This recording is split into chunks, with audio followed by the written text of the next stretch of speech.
প্রিয় শিক্ষার্থীরা, অনেক অনেক প্রীতি ও শুভেচ্ছা রইল। আজকে আমি তোমাদের দশম শ্রেণীর, মূলত এই ক্লাসটি একমাত্র দশম শ্রেণীর শিক্ষার্থীদের জন্য নেওয়া। তোমরা জানো আমার সাথে তোমাদের ক্লাস হচ্ছে দশম শ্রেণীতে যারা পড়ছো আমার স্কুলে, তাদের ক্লাস আমার সাথে ফিজিক্স এবং তোমাদের সাধারণ গণিতটা। তো আজকে আমি ফিজিক্স নিয়ে আলোচনা করব। তো ফিজিক্সে তোমাদেরকে আমি মোটামুটি সব চ্যাপ্টারগুলোই পড়িয়ে দিয়েছিলাম। তো দশম শ্রেণীতে আমরা যখন মোটামুটি আমার প্রত্যেক বছরই মোটামুটি ফেব্রুয়ারি এবং মার্চের মাঝামাঝিতেই আমি কোর্সগুলো কমপ্লিট করে দিই। তো তোমাদেরও কিন্তু ফিজিক্সের সব চ্যাপ্টারগুলোই পড়ানো হয়ে গিয়েছিল। তো এখন আমি তোমাদেরকে যতদূর সম্ভব জানি রিভিশন করাচ্ছিলাম। তো রিভিশন করাচ্ছিলাম মানে শেষের দিক থেকে আবার প্রথম দিকে ব্যাক করছিলাম। আমি সম্ভবত তোমাদের ত্রয়োদশ অধ্যায়ে রিভিশন করে নিয়েছিলাম, এখন সম্ভবত 12 অধ্যায় অর্থাৎ দ্বাদশ অধ্যায়ের রিভিশন করার কথা ছিল। তো আমি ক্লাসে ওটা করিয়ে নিতে পারিনি। তো জানো তোমরা যে দশম শ্রেণীতে যখন আমরা রিভিশন করি, তোমাদের যেই ক্লাসগুলো রিভিশনগুলো যেগুলো ক্লাস ছিল সেগুলো মোটামুটি একটা ম্যাশ আপ ক্লাস, অর্থাৎ সেই যেই চ্যাপ্টারগুলো আমরা রিভিশন করি সেই চ্যাপ্টারের যেই টার্গেটেড আমাদের যেই টপিকসগুলো আছে, যেখান থেকে বারবার অর্থাৎ প্রত্যেক বছর কোশ্চেন আসে, সেই টপিকসগুলোতে আমরা ফোকাস করব। তো সেই মতোভাবে আমরা আগাচ্ছিলাম এবং তোমাদের অনেক ম্যাথমেটিক্সের কাজও দিয়েছিলাম ফিজিক্সের এই চ্যাপ্টারগুলোর। তো যাই হোক, আমরা কিন্তু ডিটেলস পড়েছি। আমি আবারও বলছি, এই ক্লাসটি কিন্তু নবম শ্রেণীতে যারা পড়ছো তাদের জন্য কিন্তু নয়। এই নবম শ্রেণীর ক্লাসের জন্য তোমাদের জন্য আমি কিন্তু অনেক ভিডিও আপলোড করেছি আমাদের পেজে, স্কুলের পেজে আছে, কিন্তু আমার পার্সোনালি ইউটিউব চ্যানেলেও তোমরা যাই দেখবে, সেখানে কিন্তু অনেক আমার চ্যাপ্টার বাই চ্যাপ্টার সেখানে কিন্তু অনেক ভিডিও টিউটোরিয়াল আপলোড করা আছে, সেখান থেকে তোমরা চাইলে দেখে আসতে পারো। এবং তোমাদের জন্য নবম শ্রেণীতে যারা পড়ছো তাদের জন্য আমি স্পেশালি ক্লাসগুলো আবারও নিব আমাদের সিলেবাস অনুযায়ী, অর্থাৎ নবম শ্রেণীর শিক্ষার্থীদের সিলেবাস অনুযায়ী। তো এখন আমরা যেটা করব, এই চ্যাপ্টার অর্থাৎ বিদ্যুতের চৌম্বক ক্রিয়া, তো এই চ্যাপ্টারে আমরা ফোকাস করব কোন টপিকসগুলোতে, অর্থাৎ কোনগুলো থেকে বারবারই কোশ্চেন আসে। তো তোমাদের বলি, শর্ট কোশ্চেনের জন্য এখানে যেই বিষয়গুলো থেকে কোশ্চেন আসে আর কি, সলিনয়েড কী, তারপরে হচ্ছে তাড়িৎচুম্বক আবেশ কী এবং চুম্বকের ধর্ম, সলিনয়েডের অর্থাৎ তাড়িৎচুম্বকের প্রাবল্য বা ইন্টেন্সিটি কিভাবে বৃদ্ধি করা হয়, এই সংক্রান্ত শর্ট কোশ্চেনগুলো আসে। আর ব্রড কোশ্চেন যেখানে আর কি সৃজনশীল প্রশ্ন এখানে যে টপিকস থেকে আসে, সেটা মূলত শুধুমাত্র ওই ট্রান্সফরমার কেন্দ্রিক, অর্থাৎ ট্রান্সফরমারের সাথে সম্পর্কযুক্ত প্রত্যেকবারই এখান থেকে কিন্তু কোশ্চেন হয়। ট্রান্সফরমার তোমাদেরকে পড়িয়েছি, এই ট্রান্সফরমার থেকে অর্থাৎ এখান থেকে কিছু গাণিতিক সমস্যা আসে, এটা সৃজনশীল প্রশ্নেও আসে, আবার কিন্তু এমসিকিউতেও আসে। এই ট্রান্সফরমার সম্পর্কে জানবে, বেশ এখানে একটা ক্লিয়ার থাকবে, তখন কিন্তু এই চ্যাপ্টারের সব প্রশ্নগুলোই অ্যান্সার দিতে পারবে। আর একটা বিষয় হলো, এই চ্যাপ্টারের সাথে তড়িতের অর্থাৎ চলতড়িতের যে সার্কিটের সমস্যাগুলো আছে, সেই সার্কিট সমস্যাগুলো এখানে দিয়ে দেয়। অর্থাৎ হয়তো দেখা যাচ্ছে ক খ তে দুই চ্যাপ্টারকে কম্বাইন করে কোশ্চেন করা হচ্ছে, ক থেকে একটা দিল, খ থেকে একটা, আর হচ্ছে গয়ে বা ঘয়ে এই দুটাতে দেখা যাচ্ছে যে গয়ে হচ্ছে একটা সার্কিট দিয়ে সমস্যার সমাধান করতে দিল, অথবা ট্রান্সফরমারের দিল, অথবা ঘতে দিল ওই সার্কিটের সমস্যাগুলো। এইভাবে কিন্তু কোশ্চেনগুলো মানে সৃজনশীল কোশ্চেন এখান থেকে তৈরি করা হয়। তো এই চ্যাপ্টারে যেহেতু আমরা কয়েকটি ফোকাস আমাদের টপিকস আমরা সিলেক্ট করে নিয়েছি, সেটা হচ্ছে সলিনয়েড কী, তারপরে হচ্ছে এগুলো সংক্ষিপ্ত প্রশ্নের জন্য সলিনয়েড কী, তারপরে তাড়িৎচুম্বক আবেশ কী, তারপরে তাড়িৎচুম্বক কী, তারপরে হচ্ছে সলিনয়েডের প্রাবল্য বা ইন্টেন্সিটি কীভাবে বৃদ্ধি করা হয়, তারপরে তড়িৎ মোটর কী, ট্রান্সফরমার কী, জেনারেটর কী, এই সংক্রান্ত বিষয়গুলো শর্ট প্রশ্নতে আসে। আর ট্রান্সফরমারের গাণিতিক সমস্যাগুলো সম্পর্কে এখানে প্রশ্ন দেওয়া হয়। তো ট্রান্সফরমারের তোমরা জানো যে ট্রান্সফরমারটা কী করে, বিদ্যুৎকে ট্রান্সফার করে। ট্রান্সফরমার বিদ্যুৎ ট্রান্সফার করে কোনো তারের কানেকশান ছাড়া, অর্থাৎ আমরা যখন একটা ব্যাটারিতে কানেকশান দিই, তখন বাল্ব যখন জ্বালাই, তখন ব্যাটারির পজিটিভ এবং নেগেটিভ প্রান্তের সাথে ডিরেক্টলি কিন্তু ওই তারের এবং ওই বাল্বের কানেকশান থাকে। কিন্তু যখন ট্রান্সফরমারের মাধ্যমে আমরা তড়িৎকে কানেকশান দিব, তখন দেখা যায় যে পড়িয়েছিলাম যে এই পাশে আমি এগুলো বিস্তারিত আলোচনা করেছিলাম যে এই বাম পাশে কী থাকে, এটাকে বলা হচ্ছে প্রাইমারি কয়েল বা ইনপুট এখানে দেওয়া হয়, এখানে বলা হচ্ছে সেকেন্ডারি কয়েল। দুইটা কয়েল থাকে, যে যে তখন আমরা একটা কয়েলে অর্থাৎ প্রাইমারি কয়েলে বিদ্যুৎ দিব, অটোমেটিক্যালি সেকেন্ডারি কয়েলে আমরা আউটপুট পাবো, এখানে বিদ্যুৎ পাবো। তাড়িৎচুম্বক আবেশ প্রক্রিয়ায় এখানে বিদ্যুৎটা ট্রান্সফার হবে। এখন এই দুই তারের মধ্যে কিন্তু কোনো কানেকশান নেই। এইটার এই যে ট্রান্সফরমারের মজ্জাটা তৈরি করা হয় সেটাও কিন্তু একটা অপরিবাহীর উপরই জড়ানো হয়। অপরিবাহী মানে এখানে লোহার, কাঁচা লোহার পাতের উপর জড়ানো হয় এবং তার উপর কিছু কাগজ থাকে বা এগুলো দিয়ে তার উপর জড়ানো হয়। কিন্তু এই তারগুলো কিন্তু হচ্ছে কভারওয়ালা তার, অর্থাৎ এর গায়ে গায়ে যদি টাচ করা হয় তাহলে কিন্তু এই তারের সাথে এই তারের কোনো কানেকশান পাবে না। তাহলে আমরা দেখতে পাচ্ছি যে এই তারের সাথে এই তারের কোনো কানেকশান নেই। এইখানে আমরা কি করি, আউটপুট ধরি অর্থাৎ ভিএস ধরি, আর এই পাশে আমরা কি ধরি, এখানে আমরা কি ইনপুট দিই, প্রাইমারি কয়েলে অর্থাৎ প্রাইমারি কয়েলের সব কিছুকে আমরা কি দিয়ে প্রকাশ করতাম, পি, আর সেকেন্ডারি কয়েলে এস সাফিক্স আকারে থাকে। তো এই প্রাইমারি কয়েলে যে ভোল্টেজটা এখানে অ্যাপ্লাই হয় সেটাকে আমরা বলছি ইনপুট, আর যেখানে অটোমেটিক্যালি ভোল্টেজ ট্রান্সফার হলো, কারেন্ট ট্রান্সফার হলো, তার জন্য যে আমরা আউটপুটটা পাই, আউটপুটে ভোল্টেজ, সেটাকে বলা হচ্ছে ভিএস। তোমাদের বইয়ে ভিএস দিয়ে প্রকাশ করা হয়েছে। আগের বইগুলোতে এগুলোকে বলা হতো ইপি, ইএস এইগুলো আর কি। তো এখানে চেঞ্জ করে এখানে বলছে যে ভিপি এবং ভিএস। তো দেখো এই দুই কয়েলের মধ্যে কিন্তু কোনো কানেকশান নাই। তো কানেকশান ছাড়াই কিন্তু অটোমেটিক্যালি বিদ্যুৎটা ট্রান্সফার হয়। তো এইটাই হচ্ছে ট্রান্সফরমারের কাজ। এখন প্রশ্ন হতে পারে যে ট্রান্সফরমার তো ট্রান্সফার করে এইভাবে বিদ্যুৎ, তো আমরা এইভাবে বিদ্যুৎ ট্রান্সফার করে আমাদের লাভটা কী? আমরা তো ডিরেক্টলি যদি আমরা এইভাবে কানেকশান দিয়ে দিতাম তারের সাথে তার, তাহলে তো হয়ে যেত, এই ট্রান্সফরমারের তো কোনো প্রয়োজন নাই। আমার তো মেন কথা হচ্ছে এখান থেকে আমার বিদ্যুৎ ওখানে নিয়ে যাওয়ার কথা। আমরা এখানে কেন এই কাজটা করব? করার কারণটা হলো আমরা যেই সাপ্লাই ভোল্টেজটা নিই, বাসাবাড়িতে যে বিদ্যুৎটা নিই, এটা কিন্তু এসির বিদ্যুতের জন্যই আমরা ব্যবহার করি। তো যেই আমরা সাপ্লাই লাইন থেকে যে বিদ্যুৎটা নিই সেখানে কিন্তু আমরা এসি কারেন্ট নিই, অল্টারনেটিং কারেন্ট নিই। তো অল্টারনেটিং কারেন্টটা সেই বাসাবাড়িতে যে বিদ্যুৎ আমাদেরকে সরবরাহ করা হয় সেটা কিন্তু ভোল্টেজ থাকে 220 ভোল্ট। 220 ভোল্ট এই সরবরাহ লাইনের কিন্তু ভোল্টেজ। তো 220 ভোল্টে কিন্তু আমরা সব যন্ত্রপাতি কিন্তু চালাতে পারি না। অর্থাৎ এই 220 ভোল্ট ইনপুট আমাদের আসবে, কিন্তু আমাদের সেখান থেকে আউটপুট করে নিতে হবে, হয়তো দেখা যাচ্ছে 6 ভোল্ট, 12 ভোল্ট, এই ধরনের আমরা ভোল্টেজকে ভাগ ভাগ করে নিব।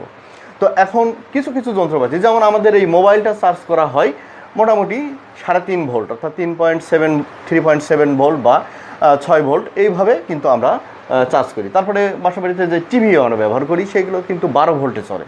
তাহলে আমরা তো নিয়েছি কত, 220 ভোল্ট। এত ভোল্টেজ তো আমাদের প্রয়োজন নাই। তাহলে এই ভোল্টেজটা আমরা কি করে মানে ডাউন করব? তো ট্রান্সফরমারের কাজটাই হচ্ছে এটা, সে ইনপুটে ভোল্টেজ নিবে, আউটপুটে ভোল্টেজকে হয় কমাবে না হলে বাড়াবে। এগুলো বিষয় নিয়ে আমি অনেক আলোচনা করেছিলাম যখন এটার থিওরি আমি পড়াই। তো আমি জাস্ট তোমাদেরকে মনে করিয়ে দেওয়ার চেষ্টা করছি ট্রান্সফরমারটা কী করে ভোল্টেজ কারেন্ট ট্রান্সফার করে এবং সেই কারেন্ট এবং ভোল্টেজকে তোমার হচ্ছে ডাউন করে অথবা আপ করে। আপ করারও আমাদের অনেক সময় প্রয়োজন হতে পারে। কিছু কিছু যন্ত্রপাতি দেখা যাচ্ছে যে 220 ভোল্টের উপরেও সেগুলো ভোল্টেজ আমাকে দেওয়া লাগতে পারে, তখন কিন্তু আমাদের ভোল্টেজটাকে আপ করতে হয়। তো এই আপ এবং ডাউনের উপর ভিত্তি করে কিন্তু ট্রান্সফরমারটা দুই ভাগে ভাগ করা হয়েছে। একটা হচ্ছে স্টেপ আপ ট্রান্সফরমার, যেটা দিয়ে ভোল্টেজ আমরা বাড়াই, আর আরেকটা হচ্ছে স্টেপ ডাউন ট্রান্সফরমার, যেটা দিয়ে ভোল্টেজ আমরা কমাই। তো এখানে প্রশ্ন হতে পারে যে ভোল্টেজ যদি আমরা অটোমেটিক্যালি আমরা নেই 220 ভোল্ট ইনপুট থেকে কিনে নিচ্ছি আর কি, সাপ্লাই ভোল্টেজ যেটা আমাদেরকে দিচ্ছে 220 ভোল্ট কিনেছি, আমরা যদি বাড়াইতে পারি 440 ভোল্ট করতে পারি, তাহলে তো আমরা একটা লাইন নিয়ে আমরা 2-3 বাসাতে আমরা তো সাপ্লাই দিতে পারবো। আসলে কিন্তু ব্যাপারটা এইরকম না। এই লজিক হিসেবে এই সূত্র দিয়ে কাজ করে, পি = VI, অর্থাৎ আমরা পাওয়ারটা কিনি, আমাদেরকে একটা নির্দিষ্ট পরিমাণ পাওয়ারই কিন্তু তারা সরবরাহ করে। পাওয়ারটা কত? তোমাদের বাসাবাড়িতে বিদ্যুৎ বিলের যেই কাগজ থাকবে সেখানে তোমরা দেখবে যে তোমাদের লোড কত দেওয়া আছে। কারো কারো বাসায় দেওয়া আছে 1 কিলো, কারো কারো দেওয়া আছে 0.8 কিলো ওয়াট এগুলো। তো 1 কিলোওয়াট মানে 1000 ওয়াট। তো 1000 ওয়াট তোমাকে ক্ষমতা দেওয়া হচ্ছে, অর্থাৎ এই ভোল্টেজ এবং কারেন্টের গুণফল তুমি 1000 ওয়াট পাবে। যদি তুমি ভোল্টেজ বাড়াও অটোমেটিক্যালি কারেন্ট কমে যাবে। দুইটার যেমন হচ্ছে 5 × 2 তাহলে কত হচ্ছে 10। আমরা আরেকটা উদাহরণ দিই, 3 × 4 = কত 12। এইটাকে যদি আমরা এই কাজ করতাম 6 × 2 তাও কিন্তু আমরা 12 পেতাম। তাহলে যদি আমরা ভোল্টেজ বাড়িয়ে দিই তাহলে কিন্তু আমাদের কারেন্ট কমে যাবে, তাহলে আমাদের গুণফলটা কিন্তু সমানই থাকছে, আমরা এই গুণফলটাকে কিন্তু চেঞ্জ করতে পারবো না।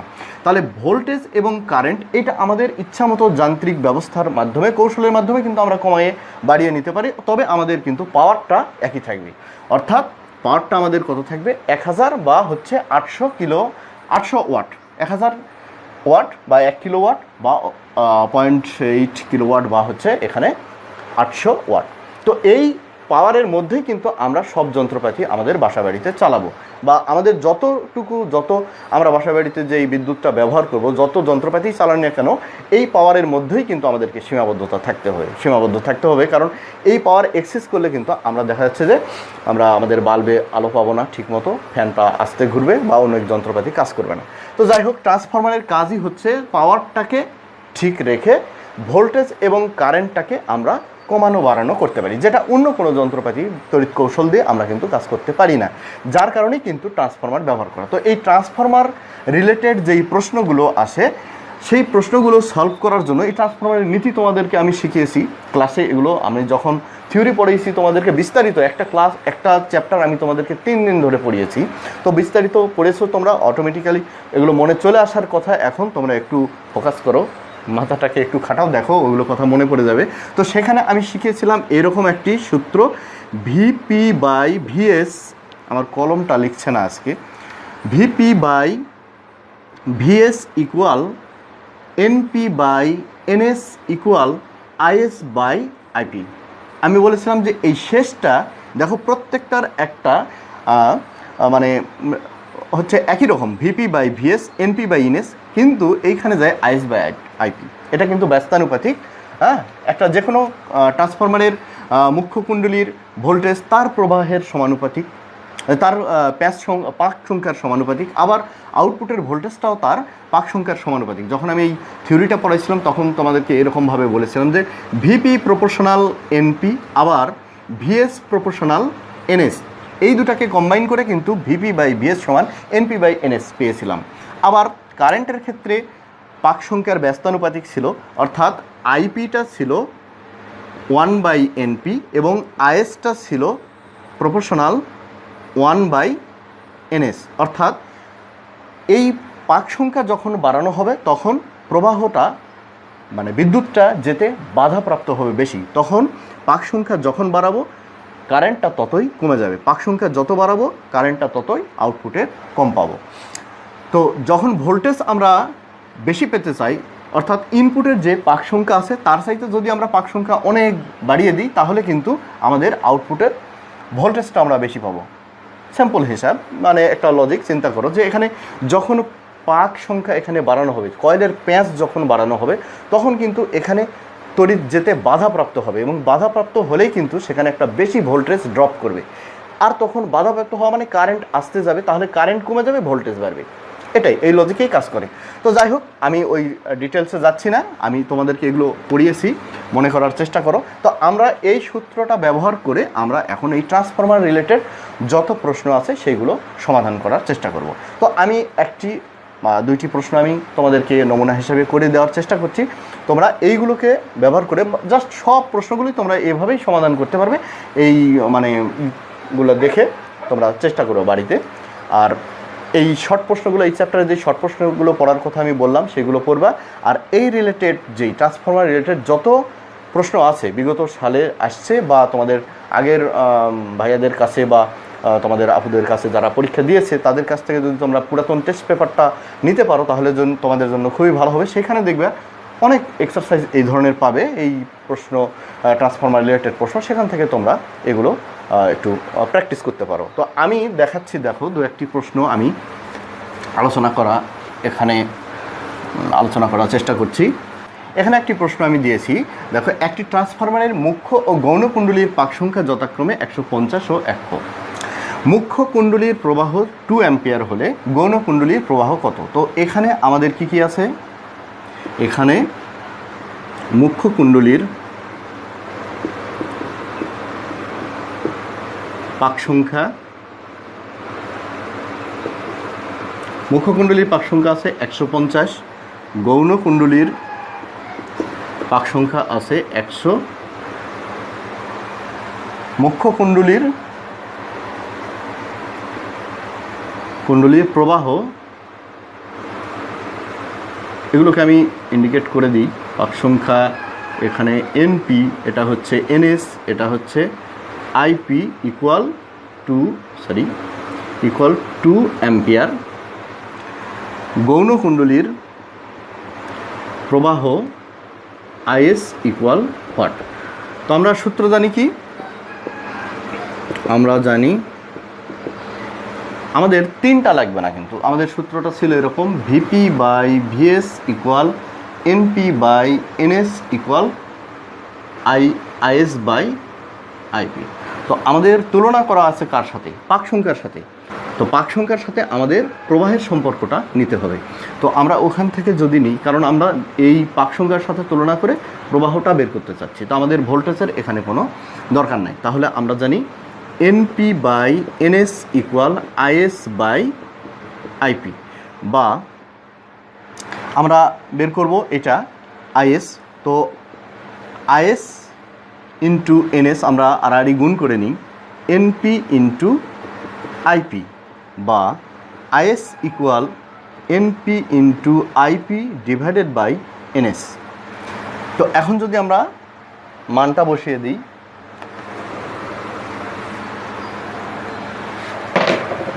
এখানে যদি আমরা মান বসিয়ে দিই তাহলে কত হচ্ছে? অতএব আইএস ইকুয়াল এনপি হচ্ছে 150 ইন্টু আইপি হচ্ছে 2 ডিভাইডেড বাই এনএস হচ্ছে 100। তো কেটে গেল, 5 দুগুণ 10, 3 5 15। অতএব আইএস ইকুয়াল 3 অ্যাম্পিয়ার। তো দেখো আমরা কিন্তু এর হেল্প নিয়ে আমরা গৌণ কুণ্ডলীর প্রবাহটা বের করে ফেললাম। এখন যদি এই প্রশ্নে বলা হতো এরকম যে মুখ্য কুণ্ডলীর পাক সংখ্যা এত, গৌণ কুণ্ডলীর পাক সংখ্যা এত, ঠিক আছে। যদি বলা হতো মুখ্য কুণ্ডলীর বিভব